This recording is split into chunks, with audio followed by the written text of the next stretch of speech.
질문 받겠습니다. 네. 누구 하실까? 네, 박수로 맞아서 고맙습니다. 네, 고맙습니다. 네. 네, 감사합니다. 네. 안녕하세요. 네. 60기 배견덕하입니다. 네, 고맙습니다. 네. 스님, 네. 신무진장품의 보시의 장애를 보면 밭이 또 10개의 보시가 있는데요. 그렇지, 네네네. 그 중에서도 과거 보시, 현재 보시, 미래 보시에 대해서 좀 더 자세히 설명해 주시면 감사하겠습니다. 네, 고맙습니다. 박수로 하세요. 네, 그렇습니다. 실제로 우리가 보시하면 말씀이죠. 보통 재물보시, 법보시, 무예보시 세 가지가 있는데 화엄에서는 10보시를 얘기해요. 10가지. 지난번에 공부를 다 한 것처럼 10가지 보시는 뭐냐면 부분으로 보시하는 게 있고 전체로 보시하는 게 있고 속보시가 있고 겉보시가 있고 그 다음에 모두 다 안팎으로 보시하는 게 있고 이제 그 다음에 과거보시, 현재보시, 미래보시가 나와요. 뭐냐면 과거보시는 불교는 과거, 현재, 미래가 없잖아요. 이른바 말하면 과거 신불가득이요, 현재 신불가득이요, 미래 신불가득이거든요. 그리고 또 화엄에 보면 여기 지금 궁금한 대로 일념즉 신불양겁이니까 9세 10세 호상직이기 때문에 한 생각 가운데 과거 현재 미래가 다 들어가는 거예요. 지금도 내가 무슨 말할 때 뭐죠? 과거에 공부한 걸 바탕으로 현재 여러분들 눈망울 박으면서 이것이 미래에 어떤 효과를 가져오는가를 바탕으로 해서 한꺼번에 이렇게 순간순간 내 마음 가운데 영혼을 함께하는 그런 말씀을 드리는 거예요. 그러니까 과거에 내가 지은 공덕, 과거에 내가 무엇을 어떻게 했다 하더라도 지나간 세월에 지었던 모든 공덕, 일체 모든 것도 과거 보시, 과거에 했던 거. 현재 내가 짓고 있는 모든 것들도 왜냐? 사실은요, 이걸 아셔야 된다. 보시란 말도 사실 필요가 없어요. 왜냐? 다 부처님 거니까. 그냥 필요상 언어로 보시란 말을 만들었지 본래 다 우리 이 우주는 부처님 나라예요. 여러분도 이 세상에 살다가 아무리 많은 돈을 벌었다 하더라도 놔두고 가잖아요. 뭐 록펠러가 부자다, 스티브 잡스가 부자다, 뭐다, 아무리 해봤자 떠나가 버리면 그 다음에 남는 사람 해봤자 이 지상에 이 우주에 다 뿌리고 가는 거예요. 잠깐 자기가 관리할 뿐인 거죠.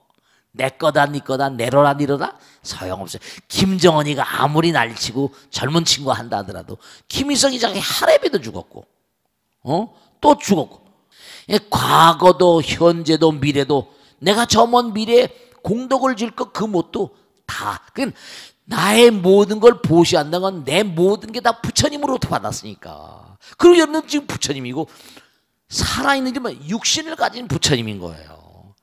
그 여러분들도 부처님답게 사시면 돼. 저도 마찬가지고요. 그 중생이라고 말하지 말어. 우리 부처님의 아들 딸이니까. 과거 보시, 현재 보시, 미래 보시라는 건 무슨 뜻인 거 아니? 모든 것을 내가 정말 이 우주 무량 중생들에게 다 줘버리고 하겠다. 아들 딸들한테 물려줘 보세요. 아들 딸들이 받아서 또 가다 보면 다 뭐라 쓰고 뭐라 좀 더 아들 딸들도 뭐라 베풀고 아까도 말씀했죠. 내가 끊임없이 중생을 사랑하면 뭐라 부처님께서 주시는 거예요. 보시의 원뜻이 뭐죠? 뿌리는 거니까 많이 뿌리면 많이 거두는 거 아닙니까? 근데 사람들은 안타까운 게 그저 자기가 무슨 뭐 잘나서 돈을 많이 벌고 자기가 무슨 뭐 잘나서 권력을 잡고 그런 줄 알아요.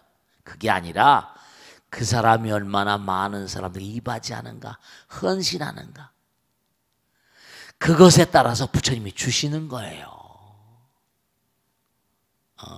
그걸 아셔야 된다. 우리의 삶도 지금 뭐죠? 공기를 마시고 살고 공기는 허공이잖아요. 허공은 부처님 몸인데 뭘 그래. 우리의 생명 그 자체가 부처님 덕분이라니까. 자기가 잘난 게 아니에요. 그러니까 과거, 현재, 미래 모든 걸 다 부처님께 만중생에게 그렇게 뭔가 펼친다는. 그래서 이 시장이라는 게 이제 이른바 말하면 끊임없이 베푸는 어떤 그런 삶이라는 건데 우리가 삶을 도모하면서 여러분들이 진짜 복 받는 방법을 말씀드릴게. 받을 생각은 하지 마세요. 정말 받을 생각 하지 마시고 그냥 줄 생각만 하세요. 그러면 나머지는 누가 알아서? 부처님께서 알아서. 그러니까 보세요. 내가 씨를 뿌리기만 하면 그 다음엔 누가 키워줘? 비도 내려주시고 태양도 비춰주시고 그 다음에 누가 하는 거야? 우리 인간이 할 수 있는 건 뭐라? 뿌리는 것밖에 없거든. 그 뿌리는 건 뭐라? 베푸는 거야. 자꾸만 뭐라? 뿌리기만 해. 그럼 그 다음에 키워주는 건 뭐라? 열매 열리게 하는 건 전부 다 부처님이 해주시거든요. 그러니까 부처님께서 나에게 뭘 주실까 그런 생각 일체 하지 마세요. 그리고 오로지 뭐라? 오로지 그냥 줄 생각만 해요. 준다는 생각도 없이 오토매틱으로. 그러면 무진장이 돼버립니다. 무진장이 돼버립니다. 실제로 그래요. 제가 살아보니까 그렇더라니까요. 명심하시고 과거 보시, 현재 보시, 미래 보시라는 건 모든 걸 다, 과거, 현재, 미래가 뭐예요? 시간이라는 게 공간이라는 걸 막 나고 좀 모두 다 인류를 위해서, 영혼을 위해서, 부처님을 위해서 나를 버리고 내가 없어지니까, 내가 없으면 뭐죠? 받을 나도 없으니까 그냥 뭐라? 나를 통해서 부처님께 역사하시는 거야. 부처님의 사자, 열의 특사로 말이죠. 열의 특사로 말이죠.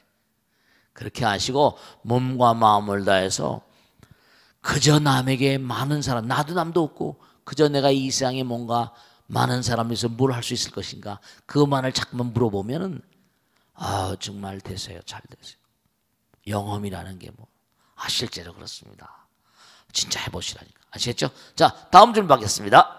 네, 고맙습니다. 네, 해보세요. 네. 예, 안녕하세요. 저는 60기 정덕화입니다. 네, 고맙습니다. 큰 스님께서는 네. 타인과 내가 다름 아닌 하나에서 비롯되었기 때문에 다른 사람에게 헌신하고 그 베푸는 거에 대해서 망설이지 말라 하셨습니다. 그렇지. 네.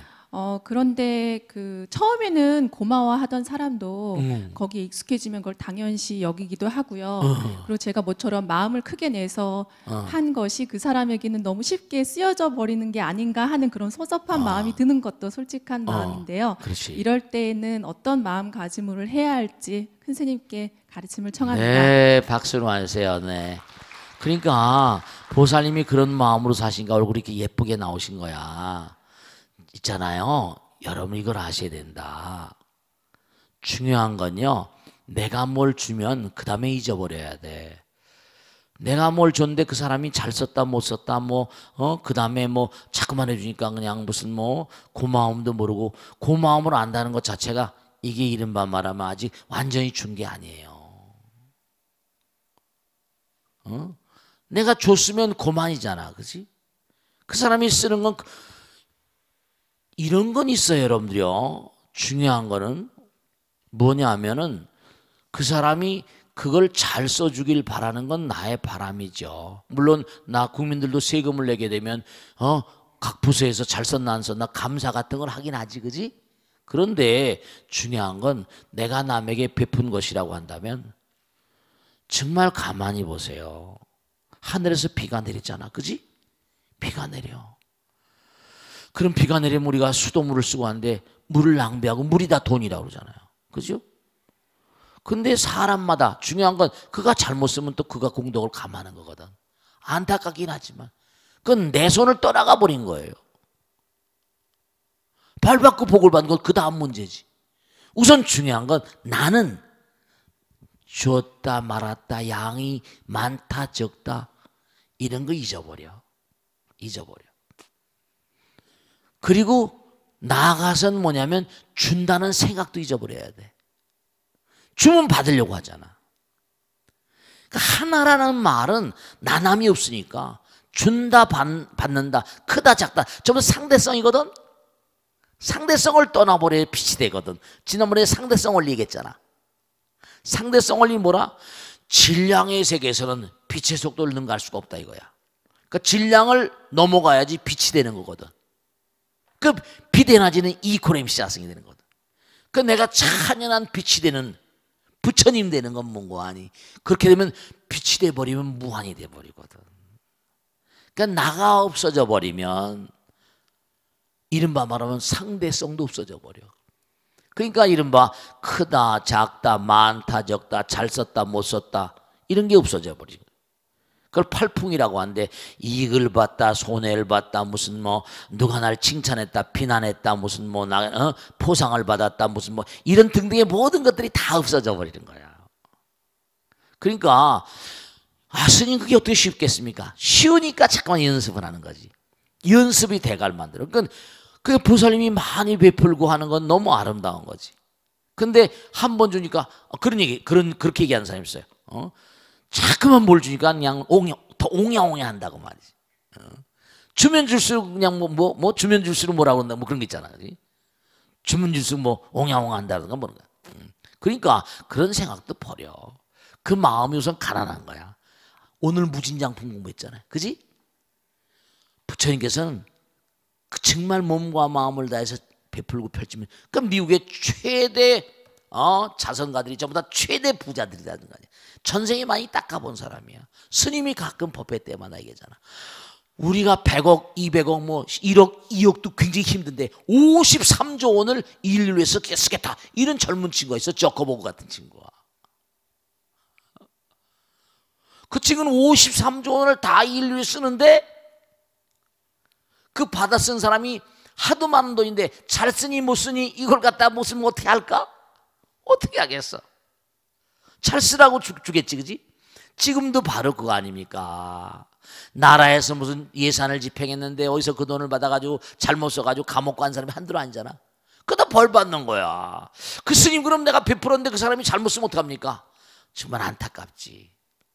100% 다 잘 써줬으면 좋겠는데 사람마다 성능이 다르지. 그는 이제 벌 받으면서 또 안타까워하면서 다음에 반성하면서 결국은 잘 쓰게 될 거 아니야. 세세생생 보면 돈을 잘못 쓰게 되면 감옥 가잖아. 감옥에서 반성이 안 해. 그 다음에 자기가 잘못 쓴 건 대가를 물어내야 돼. 추징금 있죠, 추징금, 그지? 그럼 벌금 있고 추징금 있잖아. 그거 걱정할 거 없어. 세세생생 가면 잘못한 거에 대한 가품은 꼭 있거든요. 그건 인과니까. 그런 거 걱정하지 마세요. 그가 잘 쓰거나 못 쓰거나 하는 건 그 다음 영역이거든. 우선 나는 많이 베풀고 볼 일이야. 베푸는데도 베푸는 나도 없어져야 돼. 아시겠죠? 그런 마음이 되면은 정말 안타까운 게 많은 사람들이 서로 사랑하면 그 사랑 마음이 문제인 거예요. 우리나라도 북한에서 저렇게 대포 뻥뻥 쏘고 폭탄 뻥뻥 쏘고 미사일 쏘고 한다 하더라도 우리 국민들이 똘똘똘똘 뭉쳐버리면 꼼짝 못해요. 지가 어떻게 할 거예요? 지 죽을 일 하지 않습니다. 지가 원자탄 만들어가지고 여기 터뜨려? 자 보세요. 원자탄 터뜨린다고 보세요. 지도 죽는데 지 죽을 일 하겠어요? 그러니까 지금 너무 취약하니까 그걸로 쇼부 보자 이거지. 승부를 걸자. 왜냐? 우리나라보다 경제력이 40분의 1밖에 안 돼. 그리 할 짓은 아니 남한이 만일에 폭탄을 만든다고 한단 말이죠.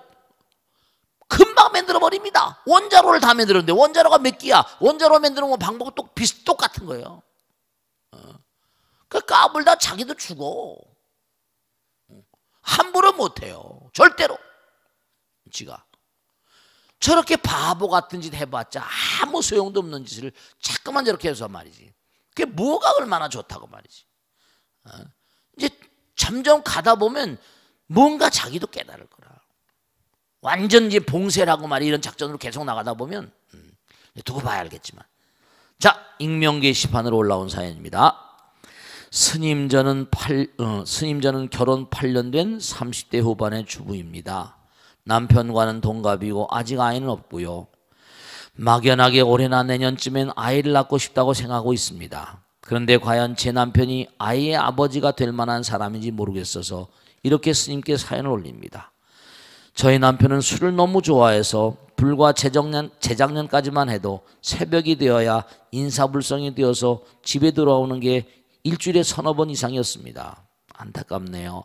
그나마 다행인 건 작년부터는 자기도 몸이 힘든지 술을 자제하는 편이긴 한데 그래도 한 달에 몇 번 여전히 인사불성이 되어 집에 들어옵니다. 회사 일 때문이라고 했는데 알고 보니 친구들과 논 적도 부지기수요. 나이트에서 만난 여자한테 전화가 온 적도 한두 번이 아닙니다. 잘 나가는 청춘이네요. 물론 그런 일이 있을 때마다 손이 발이 되게 빌면서 자기는 술만 마셨을 뿐이다, 한 번만 용서해달라며 갖은 애교를 부리고 눈물까지 글썽이고, 그런 모습을 보면서 차마 헤어지지 못해 지금까지 살아왔는데요. 이제는 아이도 낳고 남들처럼 살아보고 싶은 게 저의 유일한 바람인데 솔직히 남편에 대한 믿음이 많이 깨어진 상태입니다. 올해 들었으면서 남편은 술도 끊겠다, 보면 승진도 할 것 같다며 자기를 한번 믿어보라고 큰 소리를 치는데 술 끊는다는 소리는 이미 물 건너갔고요. 그래도 조심은 하고 있어서 12시 넘겨서 들어온 적은 아직 없습니다. 이런 남편을 믿고 아이를 가져도 될까요, 스님? 저도 평범한 가정에서 행복해지고 싶습니다. 자, 이 보살님이 우선 근본을 잘 모르고 계시네. 우선 제가 꼭 말씀드릴게요. 우선 우리가 어떤 물건을 살 때는요, 마찬가지예요. 그렇잖아요, 그죠? 물건을 쓸 때 그렇잖아요. 이 제품이 뭔가니 어때요? 무슨 이건 쓰는 방법이 다 있잖아요. 용법이 그잖아요. 용법이 다 있지, 그지? 그렇지. 그 제품을 제대로 잘 쓰려면 용법을 잘 읽어봐야 되잖아요. 그 용법을 읽어보죠. 요건 어떻게 때문에 어떻게 쓰는 방법이 있잖아요. 함부로 쓰면 안 되잖아. 마찬가지로 남편이 용품은 아닙니다. 근데 결혼을 하고 나면 이 남자가 어떤 가정에서 커났고, 그리고 어떤 그런 그 스타일로 성장해 왔으며, 지금 나에게 올 때까지 어떤 삶을 살았고, 지금 직장에서는 어떻게 생활했고, 친구는 누구인가, 그런 걸 대충은 파악을 하고 있을 거 아니겠어요. 또 파악을 해야만 하고요. 그럼 이런 분들은 술로 이렇게 뭔가 찌들어 사는 이런 분들은 우선 첫째로 뭐냐, 우선 가정적이 아니고 바깥이라고 한다면 우리 보살님이 꼭 명심하셔야 할 게, 가정보다 바깥 친구들을 업무상 이렇게 얘기한다 하더라도 이런 분들은 좀 더 많은 사랑을 필요로 하는 그런 커나온 배경을 가지고 있는 사람이 아닌가, 이렇게 생각을 해야 됩니다. 자꾸만 뭔가 하니 자기 표현을 술로, 왜냐하면 술을 마신다는 것 자체가, 저도 옛날에 많이 마셔봤잖아요. 술을 마신다는 것 자체가 뭐냐면 자기 취약한, 이른바 술을 절제를 못하잖아. 절제력이 약한 거지. 그러니까 템퍼런스가 안 되는 거야. 결단력이 약하고 우유부단하고, 그런 사람들은 대체로 예측할 수 있잖아요. 부모의 배경이 뭐라? 뭔가 어렸을 때부터 욕구불만도 많고 결단력이라거나 이런 걸 제대로 배양하지 못하고, 엄마 아버지의 가정에 어떤 그런 문제가 있었을 테니 모르고 말이죠. 그 풀어내는 거지. 멀쩡한 정신에 해도 되는 걸 갖다가 술을 먹고 막 이래 버리니까 가슴에 뭔가 쌓인 게 많이 있는 그런 그 군상 비슷한 남편이란 말이죠.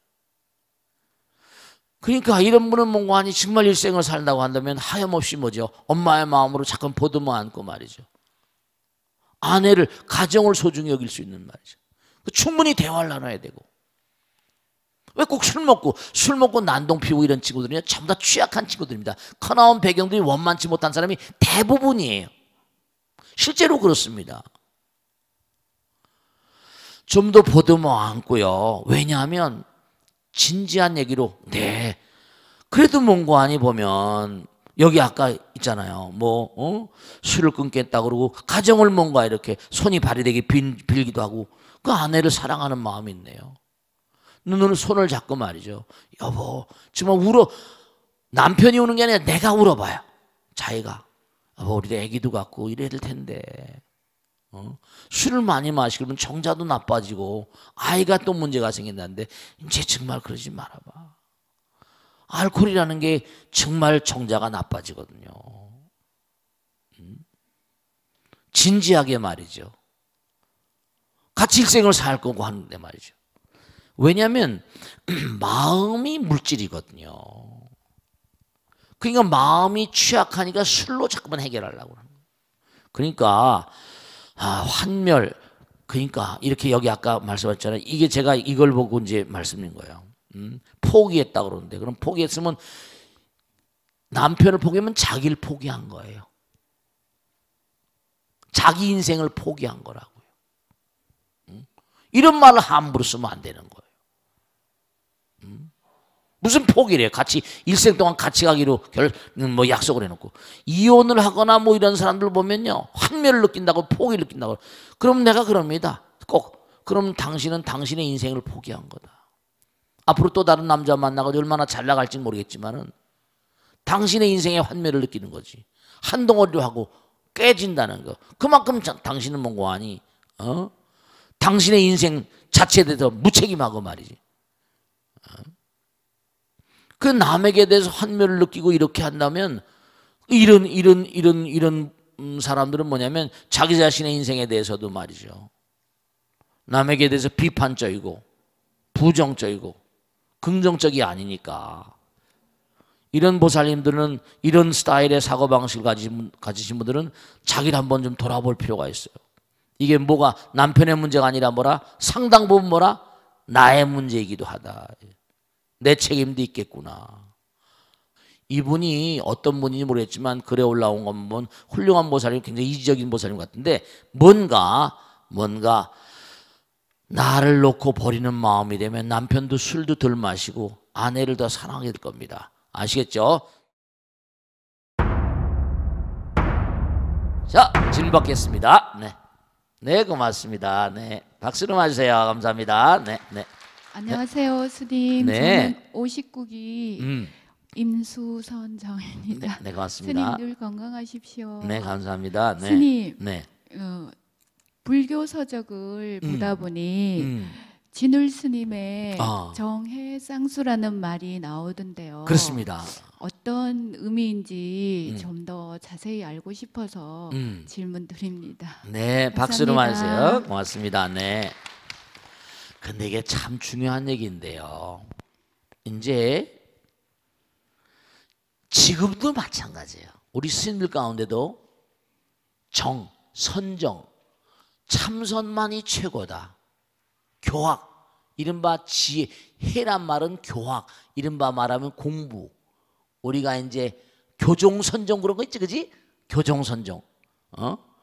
선을 위주로 하는 그런 선종에게 옛날에 선종 있지만 지금 뭐라 선사 우리 선수행하는 스님들 또 그다음에 뭐 경전 공부하고 이러는 이른바 말하면 교종 이른바 뭐라 할까 문자로 이렇게 공부하는 이런 그런 스님들 참 묘한 게 보족사 진울 스님이 사시는 그때도 고려 말인가 그랬잖아. 그때도 마찬가지야.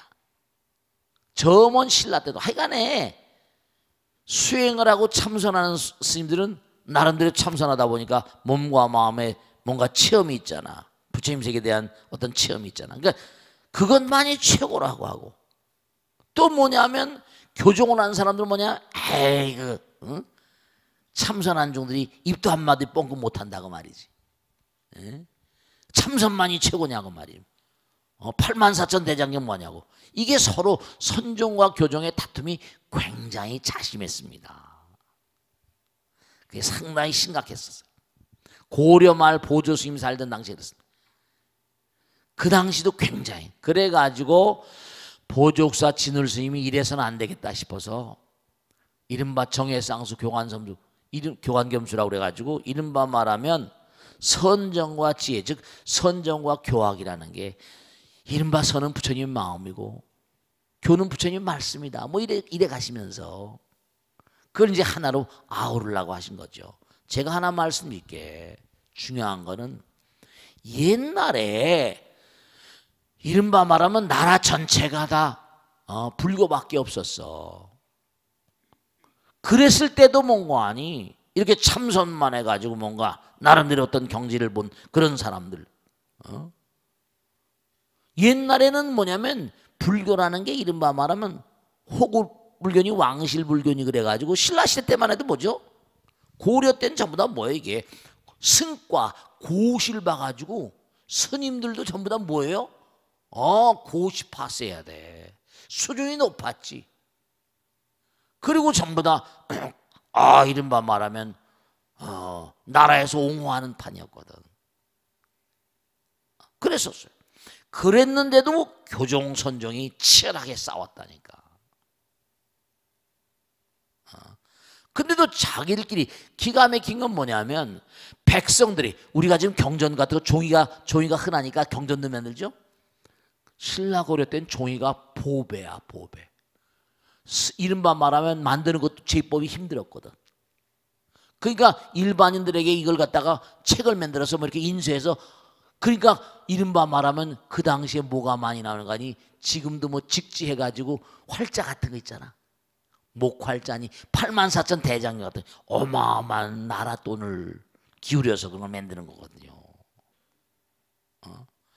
그러니까 선과 교가 다 중요한데 싸움박질하니까, 그러니까 이른바 말하면 보조국사 진울스님이 수심결이 진심설 해가지고 여러 가지 해가지고 뭔가 하니 정해쌍수다. 같이 두 개가 다 중요하다.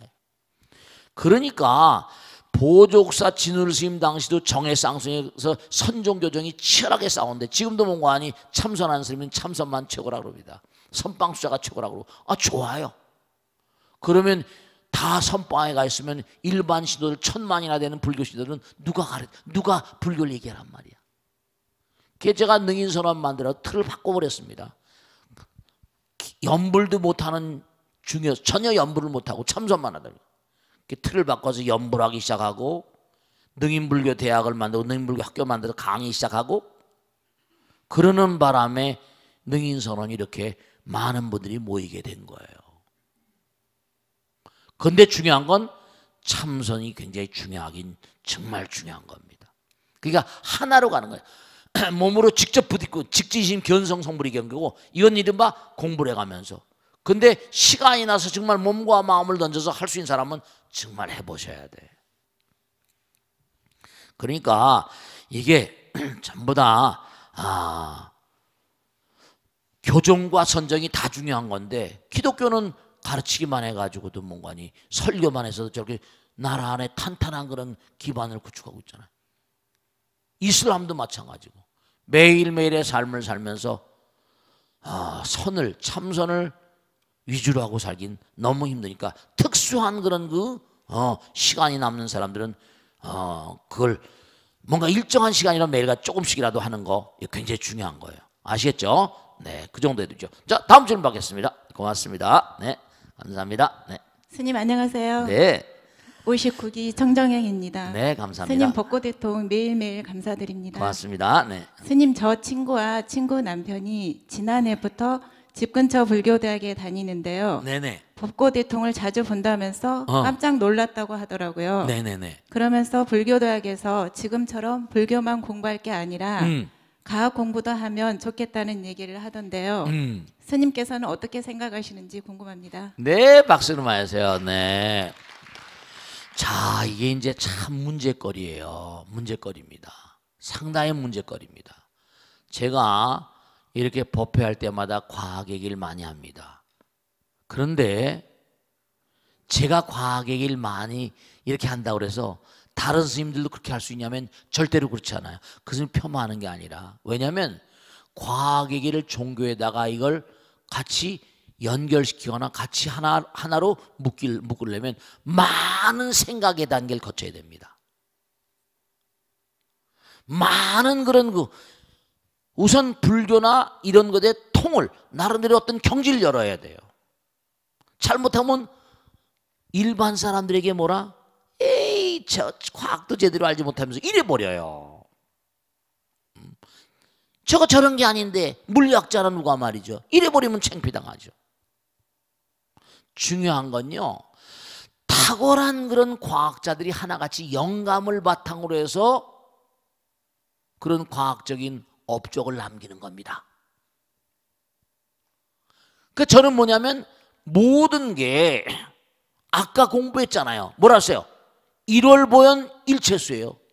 전부 다 부처님의 한 달이 모든 것에 비추는 것처럼 무슨 철학, 과학, 종교, 이게 전부가 다 부처님 세계에 대한 설명이거든요. 그 중에 이제 종교라고 하는 건 이른바 이데아의 세계니까. 근데 그것이 과학의 어떤 그런 단계를 밟지 않아선 설득력을 갖기가 힘들고요. 또 하나 중요한 건 우리가 사는 시대는 과학이 완전히 신인 시대입니다. 과학이 너무나 많은 걸 해결해 주고 있어요. 이른바 말하면 이렇게 인식하면 돼요. 종교는 이른바 말하면 영적인 과학이라고 할까? 과학도 결국은 이 우주의 법칙이거든요. 생각해 보세요. 로봇들 만든다. AI, Artificial Intelligence, 이른바 말하면 인공지능이다. 두뇌를 연구합니다. 뇌파를 연구해요. 알파파, 베타파, 세타파, 델타파. 파동을 연구합니다. 파동을 연구하다 보니까 참선을 연구합니다. 참선과 명상을 심각하게 미국이나 구라파에 연구합니다. 참선과 명상을 연구하면서 나오는 여러 가지 양상들을 달라이라마 팀하고 집중적으로 막 같이 토론해 가면서 합니다. 오히려 중들이 과학자들한테 대해서 배우는 게 많거든요. 왜냐, 로봇들을 만들어야지 앞으로 물건 파니까. 우리 그냥 수행이라고 하지만 그걸 과학적으로 규명해내거든요.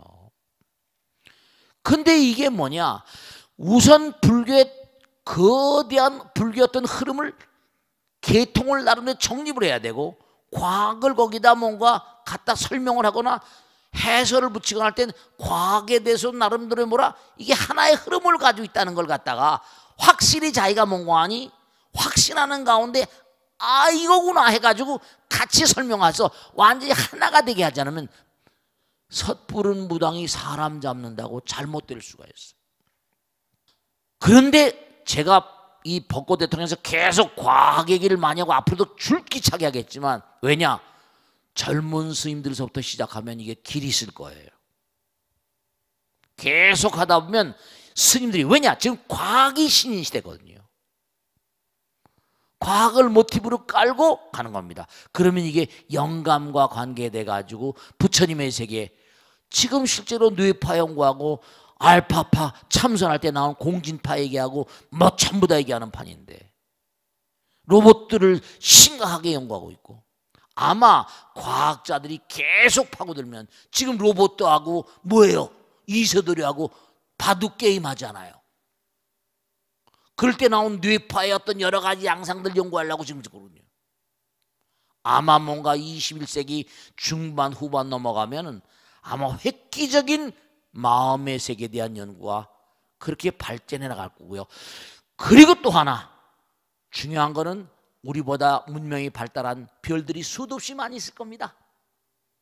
네, 그런 데서 살다 내려온 아인슈타인 같은 인간들. 아인슈타인 얘기 지난번에 했잖아요. 내가 빛이다, 빛이었다. 광자가 된 걸 자기가 체험한 거예요. 그러니까 그 연구를 바탕으로 해서 상대성 이론을 하는 거예요. 상대성의 세계는 빛을 능가할 수 없구나. 내가 질량을 떠났구나. 그러니까 절대 세계, 빛의 세계, 에너지와 질량의 세계를 그렇게 묶을 수가 있었던 거예요. 그러니까 하늘나라 별들에서 살던 인간들이 또 이별에 올 겁니다. 지구명이 잘 넘어가면 다음번 뭔가 세대 때쯤에 이 다음 세기쯤에 어떤 문명이 존속한다고 한다면 지구명은 정말 업그레이드가 과학과 종교 간극이 있고 더욱더 뭔가 찬연한 시대가 열릴지도 모르겠다 하는 게 제 판단입니다. 왜냐, 부처님 경전도 있고 과학으로 매칭을 시켜놓으면 정말 아름다운 문명이 이 땅에 자리할 것이다, 그런 생각을 하고 있는 거죠. 아시겠죠? 자, 그러면 익명 게시판으로 올라온 내용입니다. 스님, 저는 작은 중소기업에서 20년 넘게 일을 하고 있는 평범한 직장인입니다. 현재 지위는 중간 간부 정도 되는데요. 짧지 않은 세월 직장 생활을 하면서 요즘처럼 힘들 때가 없었지 싶습니다. 경기가 어렵다 보니 위에서는 성과를 내라고 계속 성화를 하고 하루가 멀다 하고 사장실에 불러들여 스트레스를 줍니다. 그런 줄 아는지 모르는지 아래 후배들은 불평불만만 늘어놓고요. 네, 안타까우시겠습니다. 툭하면 상사무능하다고 뒤에서 험담을 하는 건 말할 것도 없습니다. 하긴 그런 거야. 저희도 예전에 그랬으니 뭐라고 하긴 힘들겠죠. 하지만 특히 요즘 젊은 친구들은 해도 너무합니다. 저희 때는 윗사람이 뭐라고 하면 말대꾸 한번 못했는데 잘못을 지적하면 한마디도 지지 않고 이건 이렇고 저건 저렇다고 따박따박 따지고 들면서 혈압을 오를 대로 올려놓습니다. 얼마 전에도 신입사원 하나가 실수를 해서 싫은 소리를 조금 했더니 그날 무단 퇴근에다가 다음날 결근을 해버리더군요. 아침에 어머니 되시는 분이 회사로 전화하셔는 아들이 아파서 결근한다고 했다는 소리를 듣고는 너무도 기가 차서 다시 전화해서 당장 사표 쓰라고 전화를 하고 고함을 치려다가 꾹 참았습니다. 물론 일도 잘하고 싹싹한 친구들이 아주 없는 건 아닙니다.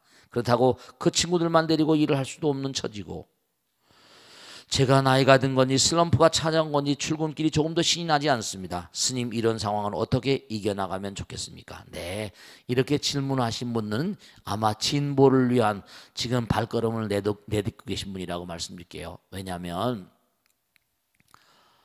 우리가 참음에도요 급수가 있어요. 참는 것도 하품인이 있고 중품인이 있고 상품인이 있어요. 그 다음에 그 위에는 무생법인이라는 게 또 있어요. 부처님의 어떤 참음을 무생법인이라고 그럽니다. 하품인은 뭐냐면 누가 막 나에게 야단을 칩니다. 그러면 자식 사장님이 야단을 쳤다고 칩시다. 지까지 애비 잘 만나서 뭐 아이고 저거 내가 깡깡만 돼서 만나면 한방 뒤통수 쳐주는데 할 수 없이 참는 거예요. 달겨들었다 뭐라 파이어 너 당장 나가라 그러니까 그런 참으면 병납니다. 둘이 완전히 뭔가 참긴 참는데 할 수 없이 참는 거잖아요. 만나는 자리가 별로 없어. 원을 그리면 이렇게 약간 포개진다고 할까? 조그만 부분 만나. 그런 건 나와 남이 완연히 갈려지고 할 수 없이 참는 거니까 마음에 부글부글 끓어오르니까 이런 사람 병납니다. 잘못하면. 그걸 하품이라고 그래요. 남편이 막 야단칠 때 뭐라 그러면 뭐라 남편이 뭐라고 할 것 같으니까 할 수 없이 어휴 저거 지가 뭐가 달렸다고 저거 어이구 그냥 저거 내가 마누라 그러면 마누라 병나요. 그러지 말아요. 하품인입니다. 중품인은 뭐냐면 에이 내가 잘못했지. 사장님 이렇게 야단친 내가 뭐 잘못했지. 어? 다음부터 그러지 않도록 노력해. 이게 중품인이에요. 부부간에도 마찬가지입니다. 포개지는 부위가 뭐라? 포개지는 부위가 좀 많아진 거예요. 내 잘못을 많이 생각하는 거죠. 상품인은 뭐냐면요. 아유, 사장님이 저렇게 화를 내시는데 얼마나 마음이 아프실까. 아유, 내가 죽일 놈이지. 이분 또 얼마나 아프시고. 아이고 참 정말 이거 정말 너무 아프구나. 상대방의 입장까지 고려하는 겁니다. 하나가 되는 거죠. 그걸 상품인이라고 그래요. 무생법인은 뭐라? 나가 없는 거예요. 그러니까 무아, 화를 내는 나가 전혀 없는 거죠. 그러니까 이런 분은 뭐냐면 앞으로 이제 회사 상층부로 올라가려면 자기 참음의 어떤 경지를 좀 승화시켜야 돼. 별하별 고통을 다 겪지 않으면 중요한 건 말씀이죠. 저도 친구들 많이 있잖아. 올라가는 친구들. 중요한 건요. 실력 있고 무슨 학교 다니다 성적 좋고 뭐 해가지고 승진 잘하는 거 아니에요. 회사에서 점점 뭔고하니 사람을 승진시키려면 뭔고하니 뭘 봅니까? 다면평가라고 해서 인물을 봐고 인품을 봐요. 왜냐하면 사장 정도 올라갔으려면 뭐하니 그 사장이 다른 사장들하고 또 교류를 해야 되고 위육과도 교류를 하니까 벌써 사람들은 어느 정도 경륜이 딱 쓰고 어느 정도 올라오면 말을 해보면 그 사람의 틀을 마음의 틀을 알잖아. 아까잖아요. 내 마음 가운데 부처님 마음이 들어온다 그랬잖아요. 제불아성이라고 했잖아요. 내 마음이 들어온다. 그러니까 공열의 합이라. 그러니까 그 사람이 얼마나 수양이 됐는가 하는 건 그 사람에게서 풍기는 분위기가 있잖아요. 그럼요. 그런 건 그냥 적당 학교에서 무슨 공부해서 A학점 B학점 받았다고 되는 게 아니에요. 그러니까 웬만한 회사에서는 실제로 그렇습니다. 어느 대학교 그러니까 미국의 알렉산더 그레엄 벨 미국의 유명한 회사 있죠? 벨 회사는 뭐야? 전화회사입니다. 어마어마하게 큰 회사입니다. 이 회사에서 조사를 했어요. 전 세계에 있는 자기 회사 직원이 수만 명인데 학교 다닐 때 학업 성적입니다. 너무 놀라운 거예요. 학업 성적과 그 다음에 상층부로 진출했는데 그 회사의 성취 정도가 어떤 그런 맥락을 갖는가, 어떤 그런 그 매칭이 되는가를 조사했더니 너무 웃기는 게 참 학교 다닐 때 그래도 인류대학하고 성적이 좋았던 애들이 거의 상층부에 포진하더라는 겁니다. 그게 알고 보니까 학교 다닐 때 문제는 다 어렵잖아요. 문제 풀려고 발버둥을 치고 애를 쓰고 하던 그런 능력이 회사에 입사해서도 문제 푸는 능력이 출중하더라는 겁니다. 인생은 성적순인 거예요. 그러면서 더욱더 최상층으로 간 인간들은 그 다음엔 품성이 되라는 겁니다. 품성. 많은 사람들의 mon고하니 많은 사람들의 환영을 받는 마음들. 그래서 그 사람 괜찮아 뭐 이렇게 해서 그런 사람들이 그 회사의 CEO가 되더라는 겁니다. 하급 간부, 중급 간부, 상급 간부, CEO까지 그 위에 올라가는 그 머리급 헤드라이너들은 그게 또 다른 영역이 있는 거예요. 성적 너머에 뭐가 있는 겁니다. 그렇기 때문에 가슴이 답답하더라도 아프고 그러면 또박또박 한다고 너 굉장히 생각이 뭔가 건실하구나 좋게 받아들이고 하면요. 이분이 지금 중견 간부니까 아직 크질 못하다 보니까 그런 아이를 다 포용하고 하면 앞으로 주변에 나 그 선배하고 일하는 게 너무 좋더라. 회사에 딱 평가 안 하면 회사 인사부 사장이 금방 알아버립니다. 그 친구 주변에 애들이 많이 모인단 말이야. 그 친구 괜찮은데 딱 평가가 안 하면 사람이 달라집니다. 위에 평가가 안 하면. 그러니까 위에선 다 그런 걸 체크를 해요. 뭐 인류대학이 문제가 아닙니다. 그러니까 마음자리. 그러니까 여러분이 남편들도 회사에서 이렇게 뭔가 일하시고 올 때마다 짜증내고 그러면 그런 얘기를 해주셔야 됩니다. 직원들이 뭐라고 막 그러면 그럴수록 더 포용해라. 그럴수록 포용해라. 네. 짜증내고 화내지 말고 아팠냐? 몸이 불편했냐? 너무 스트레스가 많았나 보구나. 그렇게 자기가 그런 마음을 가지면 그런 마음을 가지면 내 마음도 편안해요.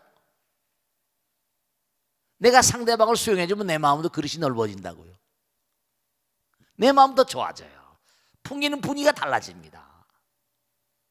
그러니까 뭐죠? 아픈 만큼 성숙해진다고 그러잖아요. 젊을 때 고생은 뭐라? 사서도 한다고 그러고. 그 전부가 다 그런 게 있어요. 그럼요. 그 엄마 아버지가 페스탈로치 얘기했잖아요. 100명의 교장 선생님보다 1명의 아버지 엄마가 더 훌륭한 선생님이다. 왜냐? 엄마 아버지는 견인불발에 뭔가 마음의 세계. 물론 무슨 고급스러운 건 공부는 아니라도 그 엄마 아버지가 얼마나 참고 견디고 정진하는가. 그런 게 아이들에게 다 영향력을 행사합니다. 그럼요. 우리 엄마는 정말 부단히 노력한 여자야. 대단하구나. 우리 엄마 정말 훌륭해. 그런 걸 다 아들, 딸들이 압니다. 그게 부전자전이고 모전여전이고 다 그런 거예요. 아시겠죠?